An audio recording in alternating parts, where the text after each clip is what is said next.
Tonight on Talking Politics, AG candidate Shannon Liss-Riordan joins me on her run with the state Democratic Convention just around the corner. But first, it is the Republicans' turn. The GOP is set to meet in Springfield tomorrow to endorse candidates for a bevy of statewide positions, including governor. But the fight between former state rep Jeff Diehl and businessman Chris Doty is about more than just who gets the party's nod in this particular election cycle. It's also about the future of the Mass GOP itself, with Diehl, who worked to elect Donald Trump in 2016 and hired his former campaign manager, Corey Lewandowski, as a senior advisor in this race, looking to continue the party's shift rightward. And then there is Doty, who, as we've discussed before, has sent some mixed messages about his political identity here at GBH News. I don't remember saying that I was a moderate. I have my own views, my own perspectives in life. So I would say that I'm a Chris Doty Republican. I think I'm a moderate man. Still, whatever label he prefers, Doty's vision is clearly more in line with that of current Governor Charlie Baker, who won election twice and has enjoyed high statewide popularity for most of his tenure. But if Doty can't reach the 15% threshold required to make the primary ballot, his campaign will be over, and the prospects for Baker's approach to politics continuing to have a home in the GOP will get even bleaker than they currently are. Joining me to discuss this and more, Bay State Banner senior editor Yawu Miller and Lisa Kashinsky, author of the Politico Massachusetts Playbook and co-host of the Horse Race podcast. Good to see you both. Lisa, we have, as we just mentioned, two candidates for governor at the convention. To me, that's the big storyline to watch. What is your sense of how things are going to proceed for Diehl on the one hand and Doty on the other tomorrow in Springfield? Yeah, so as we've both reported on already in our respective outlets, this could be a coronation for Jeff Diehl, or it might not be. So there are kind of two storylines to watch going into this. One is we know that Jeff Diehl polls well with the Republican base. There was even talk that he could have beaten Governor Charlie Baker in a convention setting if the two of them were the primary matchup. So it's the question of how well does he do with these delegates? How much of the base, how strong is he really with this base? That's one thing that we'll be looking for at this convention. On the other side, you have Chris Doty, who needs to get the 15% to get on the ballot in the first place. And, I was talking to sources within the Republican Party this week, and they seemed pretty confident, that he would hit that bar. But then the candidate himself went on Bloomberg Bay State Business earlier this week and didn't sound quite so confident. He was saying, we're on the edge. I'm calling delegates right up until the last minute, trying to make the ballot. It was interesting because usually you don't see a candidate admit that, even if they're, even if it's true, even if they are close. And he's a first-time candidate, so maybe it was, a bit of honesty there that we were seeing, or maybe really just a push to try and get, his delegates to make sure they go to the convention. I've been trying to figure that out too, because like you said, it's so rare to have someone say, man, I don't know if we're going to do what we need to do. And I've been wondering if he's gaming expectations or playing four-dimensional chess. So it'll be interesting to see what happens with him. Yawu, if Chris Doty loses, do you think that Baker's vision for the Mass GOP, one in which the governor can embrace productive bipartisanship, hold up Massachusetts as a model for the rest of the country where we're about substance and collaboration when possible as opposed to gratuitous acrimony, do you think that vision for what politics should be will have a future here in Massachusetts with the GOP? I think so. I mean, a lot depends on what happens this year, but, Trump only got a third of the vote in Massachusetts, or, just under a third of the vote. I mean, on one hand, it's kind of incredible to think that 1 in 3 people voted for him here in Massachusetts, because we think of Massachusetts as a fairly liberal state. But then in 2018, Baker had 2/3 of the vote. So that brand of republicanism is really popular in Massachusetts. And in polling, people have expressed support for that kind of candidate. Will the question in my mind is, when will the Republican Party here in Massachusetts get tired of putting out candidates who can only get a third of the vote? Would there be rebellion within the party where people are, where the party faithful start saying we need to put forth candidates who can win statewide. Yeah, and I guess this cycle is maybe going to be the first time, depending on what happens in the convention and at the in the primary. This may be the first time where they have a gubernatorial candidate who the right wing of the party is really excited about. Again, it depends on a lot of things moving forward. Lisa, I know you wrote in the Massachusetts Playbook today that you're going to be looking at a few other storylines at the convention. What are a couple of the biggies? Well, one of them is the possibility for kind of a split ticket scenario a little bit. Both of the candidates for governor have running mates right now. Jeff Deal's is Leah Cole Allen. Chris Doughty's is Kate Campanile. They're both former state representatives. But lieutenant governor is a separate primary, technically. So delegates will also be voting for which lieutenant governor candidate they want to nominate or throw more of their support behind. And that could produce some kind of mixed results. So that's one thing that I'm watching. Another thing is just the messaging that's going to come out of this convention. We have a conservative chairman of the state party. He told me that it's, his topics right now are the 4 I's, as he called them. That's, in his words, inflation, immigration, indoctrination in schools, and infanticide. So you have, and again, those are his words. Jim Lyons' words, right? Jim Lyons' words. So you have a chairman who's very conservative and anti-abortion.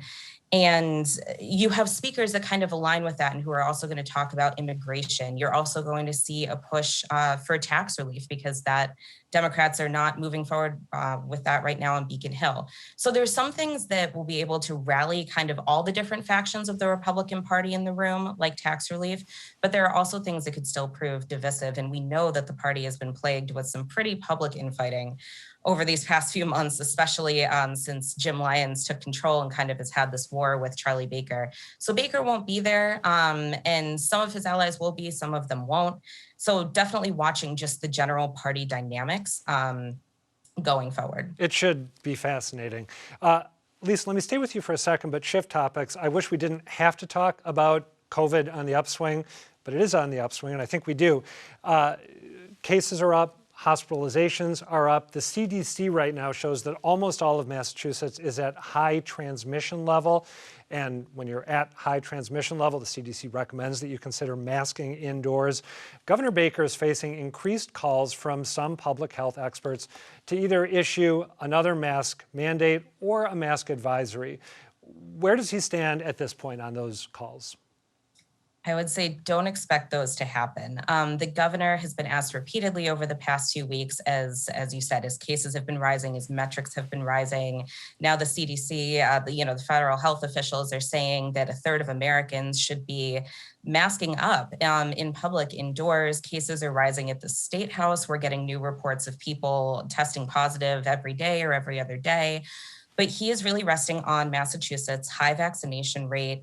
Among seniors, it exceeds 95%. It's similarly high overall. And he's saying that this is the way forward. And that's consistent with what, the governor has always said, that yes, COVID is a very transmissible virus. But recently, with these Omicron strains, it's been presenting a bit more like the flu. Mm-hmm. And there's also pandemic fatigue that people have to deal with. That's why you're not seeing maybe Boston Mayor Michelle Wu. It hasn't hit all of her thresholds for concern yet to bring back mask mandates, right. But there is this element of pandemic fatigue that people have to deal with. There is. This is actually the first time coming into the studio that I forgot to bring a mask from home. And then I found one in the trunk and put it on. But there is pandemic fatigue. It's a real thing. Yawu, you and my GBH News colleague, Soraya Wintersmith, moderated a forum last night for the 2nd Suffolk Senate race. This is the seat currently held by Sonia Chang Diaz, who's running for governor on the Democratic side. What were some of your big takeaways? Because it's a pretty fascinating contest. So this was hosted by JP Progressives, which is an arm of, or a chapter of Progressive Massachusetts. So the questions were progressive litmus tests, and all 4 candidates agreed on, pretty much the whole range of issues. Same-day registration, in-state tuition rates at public colleges and universities for undocumented students, removing the exemption for public record laws for the governor and legislature. I mean, that issue alone could probably cut across the ideological divides. Yeah. But all of them were progressive and took progressive stands, and all of them are African American. So that is part of a long-standing tradition in Boston politics, where Black candidates, Black elected officials, and white progressives are aligned on a lot of the issues. I think it's a very high caliber field in that race. That everybody's really quick on their feet. You have 2 lawyers and 2 incumbent people, so everybody's up on the issues in the legislature. It's just going to come down to, I think, for the most part, it'll come down to who's got the best ground game, who can get on the most doors, who has the best organization. Since we're talking about the candidates, I should name them here, and unfortunately I didn't think to have their faces prepared, but we have the Reverend Minyard Culpepper, former State Senator Diane Wilkerson, current State Rep Nika Alugardo, and current State Rep Liz Miranda. Did I get that right? Yes, you did. Okay, good. Let me ask you, in closing, before we wrap up, we've talked before here, Yawu, you and I, about Diane Wilkerson attempting to get back to the State House, where she was a force to be reckoned with for years, then left after she was convicted on corruption charges. She's been a very vocal community activist during the time of COVID. What, if anything, did she say about her career arc and where she's hoping to take it next at the forum? This time there was as close to an apology, or as I've seen since she's come back to public life from incarceration, where she actually said she was sorry. In past explanations of what happened, it's sort of like what happened. Where she's kind of taken herself out of the equation as an actor. I think she has a certain degree of popularity. It's just a question of, are voters going to look past, what she did, which was, taking bribes. When you Google her, the image that comes up is her stuffing $100 bills, into her bra. And I think that's a hard thing to overcome. All right, Yawu Miller, Lisa Kashinsky, thank you both. And Lisa, I know I will be seeing you in Springfield tomorrow, bright and early. Drive defensively. 2 weeks after the state GOP convention, Mass Democrats will meet to make their endorsements. Among the hopefuls is my next guest, Shannon Liss-Riordan, who built a career as a labor attorney by going up against corporate giants like Uber, Lyft, and Amazon, among many others. She's now running to replace Maura Healey as Attorney General. Shannon, thank you for being here. In anticipation of the convention in a couple weeks, pretend I'm a delegate and pretend that you got a chance to chat with me in the course of meeting, thousands of other delegates. Give me your punchiest speech pitching you as a candidate compared to your opponents. Yeah, thank you. So I have spent my career, more than 20 years, taking on the biggest challenges and delivering big results for regular people.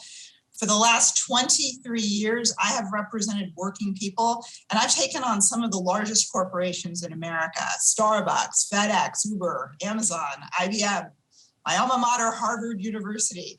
And I have recovered hundreds of millions of dollars for working people, money that their employers stole from them. And this work has changed industries across Massachusetts and throughout the country.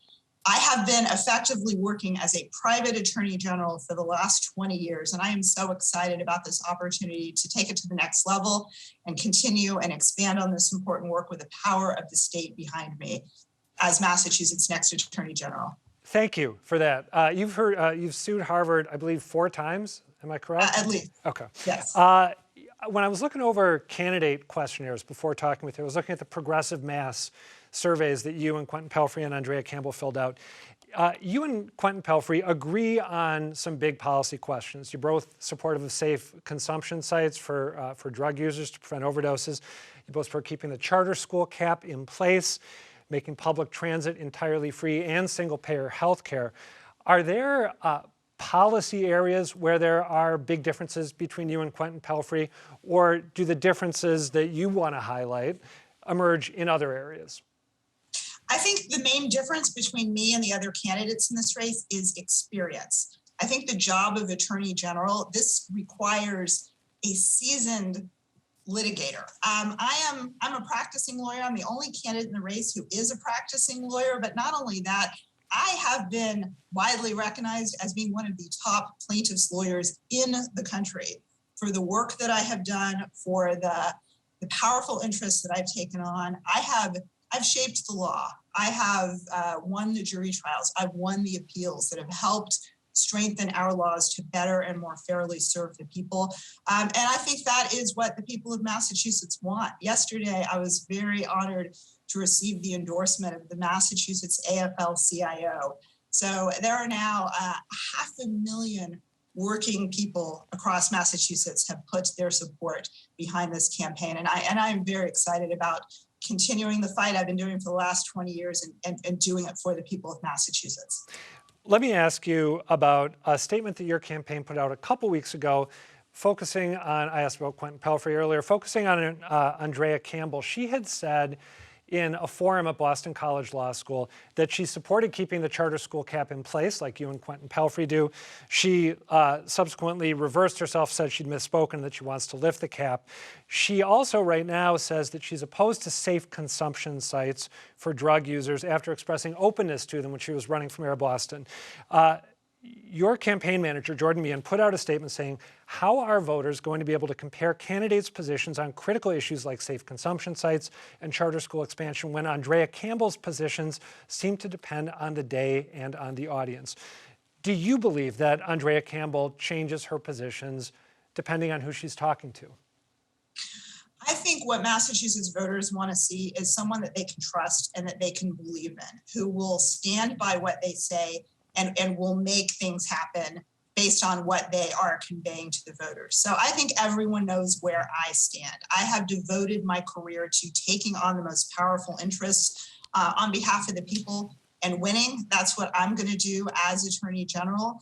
I have been on the forefront of some of the most cutting-edge legal issues in our country. Just this week, I was standing in Rome, Georgia, outside the federal courthouse with some brave students who have taken on incredibly racist behavior by their public school. And I stood with a civil rights lawyer there, and we filed a federal lawsuit challenging this unbelievable, discriminatory, racist discipline of Black students who were challenging white students who were reenacting George Floyd's murder, who were wearing Confederate flags, and Black students who wanted to wear Black Lives Matter shirts were told they couldn't do it and they got disciplined. So that's the kind of work that I've been doing. I have been standing up for civil rights. I've been standing up for wage enforcement. I've been standing up for the people. And I am the most experienced candidate ready to go in on day one and fight for the people, fight for consumers, workers, our environment. Let me stay just for one moment with the question of Andrea Campbell's position on safe consumption sites and yours. She put out a statement in response to the statement that I just read from your campaign manager, Jordan Meehan, in which she said, essentially, she's hearing what voters have to say on that, and they don't want safe consumption sites. As her campaign put it, they said, Campbell answered no because she has concerns about how safe injection sites will be implemented, including cost and location, and has been talking about the issue with residents and stakeholders. As the people's lawyer, the next AG should let those voices inform the work, and Andrea is the only candidate who seems to be prioritizing that. That's a statement they made to State House News Service. This is a sort of a political philosophical question. If, in fact, she supported the idea, was open to it when she was running for mayor of Boston, and now as she campaigns for AG, she's hearing that most voters don't want safe consumption sites. What's wrong with a politician changing their mind based on feedback they're getting from the people that they want to represent? Well, I just have to say, that's not what I'm hearing. I'm traveling around Massachusetts, and I am hearing about the devastation that this opioid epidemic has caused to our communities, to our families. And I have heard from people that what we need is, and I'm committed as Attorney General to doing everything possible to get the resources to people who need them.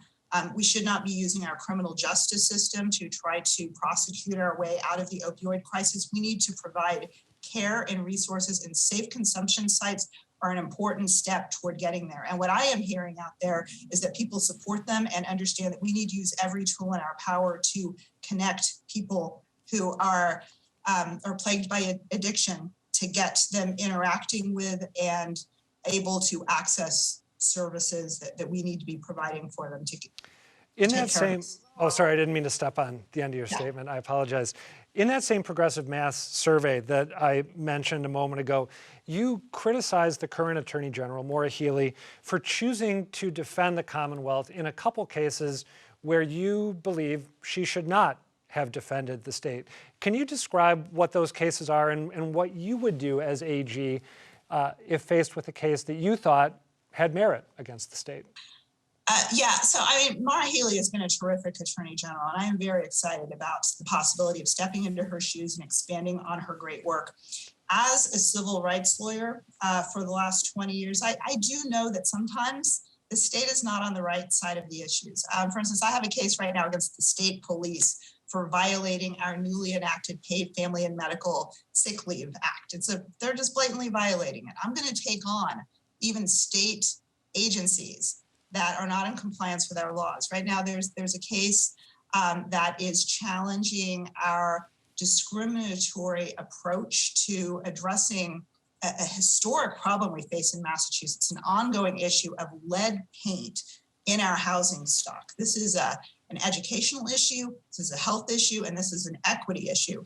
We have a law in Massachusetts that has not addressed the issue. Instead, what it has fostered discrimination against families with children under the age of 6, because under our laws, if a family with children under the age of 6 want to move in to a unit, the landlord has to de-lead. And you know what that has done? Has that led to a decrease in lead in our housing stock? No, it has led to discrimination against families. And it's so hard right now for families to afford what they need, to afford housing. Why are we not trying to fix this problem and de-lead all of our housing stock? So as Attorney General, I would take stock of a case like this, like the one that's pending right now, and say, hey, is the right answer to be putting taxpayer funds into defending against this case? Or is it better to be working to find the right solution? I'd like to see us get rid of all lead paint through our housing stock. So as Attorney General, I'm going to take a close look at every case that comes into the office. I know it'll be my job to keep state agencies out of trouble. That means resolving issues when they should be resolved. And in some instances, if it's not possible to resolve it, but I don't think that the people should be on the side of defending something, I can appoint a special Attorney General to play the defense role. I can join the side of the plaintiffs. As a civil rights lawyer and wage lawyer over the years, I've seen that sometimes the state is on the side of the indefensible, and I won't defend it. I will work towards solutions that are in the interest of the people. This is hard to anticipate, I expect, but if you did become the next AG, how often would you anticipate having to take the step of siding with the plaintiffs in a case against the state? Would it be, maybe once or twice in your term, or more frequently than that, based on what you've seen previously? Well, it's hard to say, because my role as Attorney General, like I said, would be to keep the state and its agencies out of trouble. Right. So I would be active. I would take an active role to try to get these issues resolved before they have to turn into litigation. But if they do have to turn into litigation, I will take a hard look at which side is the right side to be on, to have our taxpayer base supporting. You made it clear when I asked that question that you're a fan of the AGs, broadly speaking, but I want to ask you about one other area in which she's been criticized, namely the fact that she has not prosecuted a lot of political corruption cases, especially involving elected officials in Massachusetts. That's tended to fall to federal prosecutors, who I know have an increased set of tools at their disposal to prosecute those cases, but there are people, not just the Mass GOP, but the Boston Globe editorial board, have called out the AG for not doing enough on that front. Would you try to do more when it comes to prosecuting political corruption than she has done? I think that it is essential to our democracy that people believe in their elected leaders. And if there's anything that I've proven through my career, I think it is that I am not afraid of anyone. I'm not afraid of taking on powerful interests. And that is what I've been doing for more than 20 years. I've taken on the most powerful corporations. I've taken on my alma mater, Harvard University. 4 times. I will take at least 4 times. Okay. I will take on corruption, because that is key and critical to our democracy and to the people of Massachusetts believing in and trusting their leaders. So I will not hesitate to use the full power of the Attorney General's office to enforce public corruption laws. This may be the final question, depending on how quickly you answer it. You and your other Democratic candidates, or the other Democratic candidates for AG, you've all run for another high-profile office pretty recently. Quentin Pelfrey was the nominee for LG a few years back. Andrea Campbell ran for mayor of Boston, as we mentioned a moment ago. You ran for U.S. Senate for a while until Joe Markey hopped in that race against Ed Markey. Pardon me, until Joe Kennedy hopped in the race against Ed Markey. If you are elected Attorney General, would there be another run for another political office in your future down the road, or would that be the capstone of your political ambitions? Right now, what I am focused on is talking to folks around Massachusetts and explaining why I am the most qualified to be the next people's lawyer. That this is what I'm working on. This is what I'm focused on, and this is what my career has really led up to. I've been a private attorney general for more than 20 years. I have changed industries across Massachusetts and across the country. I've taken on Uber and Lyft and the gig economy, and my work in this area fighting for employee rights for these workers has sparked a national conversation about the importance of these rights. I've taken on IBM for trying to get rid of older workers to build a younger workforce. You can read about that in the Boston Globe a couple of months ago. This is the fight that I have been waging my entire career, and I'm very excited about the possibility of extending this work with power of the state behind me and being the people's lawyer of Massachusetts. Okay, got it. Lightning round. We have one more question, 20 seconds. Do you expect to get the 15% of delegates required to make the ballot when you guys? We're feeling very good about that. There's a lot of work to do. I don't take anything for granted, but we're looking forward to the convention in a couple of weeks. Okay, Shannon Liss-Riordan, thank you for being here. Appreciate it. Thank you so much for having me. That is going to do it for tonight, but do come back next week. And as always, please tell us what you think. The email is talkingpolitics@wgbh.org. The website is gbhnews.org/talkingpolitics. Or you can find me on Twitter. I'm @ReillyAdam. For now, thank you for watching, and good night.